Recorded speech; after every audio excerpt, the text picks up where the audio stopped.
ভয় ভয় কাকে বলে বাংলাদেশের একটি নোটিফিকেশন দেখলে বুঝতে পারবেন। আমরা সবাই জানি বাংলাদেশের অবস্থান কী ছিল।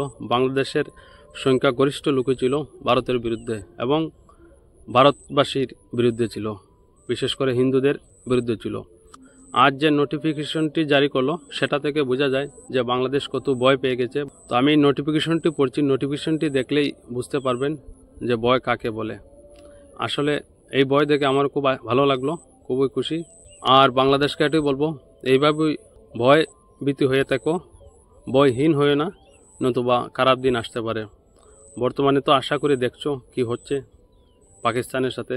পাকিস্তান তো তোমাদের তুলনায় 10-20 গুণ বড় এবং শক্তিশালী। আজ তারই অবস্থা কি হচ্ছে। তো একবার ভাবো যে তোমাদের কি হবে যদি একটু আমাদের সরকার রাগান্বিত হয় তোমাদের উপর। তো দেরি না করে আমি এই নোটিফিকেশনটি পড়ছি, সেটি দেখুন, বুঝতে পারবেন যে ভয় কাকে বলে।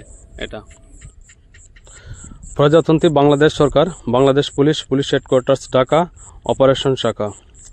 বিষয়: ভারত পাকিস্তান যুদ্ধাবস্থার প্রেক্ষিতে সীমান্ত এলাকায় সতর্কতামূলক ব্যবস্থা গ্রহণ এবং সারা দেশে হিন্দু ধর্মাবলম্বীদের নিরাপত্তা প্রসঙ্গে।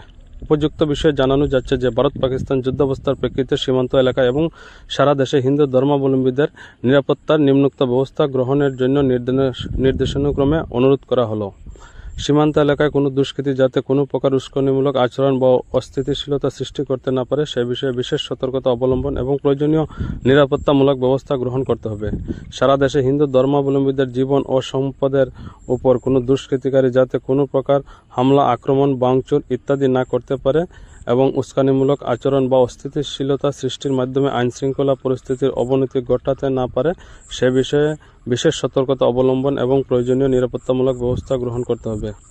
মোবাইল, ইন্টারনেট, সামাজিক যোগাযোগ মাধ্যম যেমন ফেসবুক, ইউটিউব, টুইটার ইত্যাদিতে গুজব, প্রোপাগান্ডা ছড়িয়ে কোনো ব্যক্তি বা গোষ্ঠী যাতে অস্থিতিশীলতা সৃষ্টি করতে না পারে সেদিকে সর্বোচ্চ সতর্ক দৃষ্টি রাখতে হবে। তো এটা সম্পূর্ণটা আমি দিয়ে দিচ্ছি, কমেন্টের মাধ্যমে দেবো বা স্ক্রিনের মাধ্যমে দেবো। তো একটা কথা হলো কি, তা বাংলাদেশ আজ পর্যন্ত এরকম কোনো অ্যাকশন বা স্টেপ নেয়নি হিন্দুদের জন্য, বা বাংলাদেশের মধ্যে যে ইউটিউব চ্যানেলগুলো এবং ফেসবুক আইডিগুলোর মধ্যে যেগুলো প্রোপাগান্ডা চলে সেগুলোর উপর কোনো অ্যাকশন নেয়নি। আজকে অ্যাকশন নিয়েছে। তো অ্যাকশনটা কেন নিয়েছে? আমার মতে এটি হবে যে আজকে যে দেখতে পাচ্ছে যে ভারতের কি বা ভারতকে ভালো করে আজকে চিনতে পেরেছে, হয়তো এই জন্যই। তো আমি বাংলাদেশ সরকার এবং বাংলাদেশিদেরকে বলবো, এইভাবেই থাকো, এইভাবে থাকলে আমাদের আত্মীয় থাকতে পারবে এবং আমরা তোমাদের সবসময় সুরক্ষা দিয়ে যাব। ধন্যবাদ।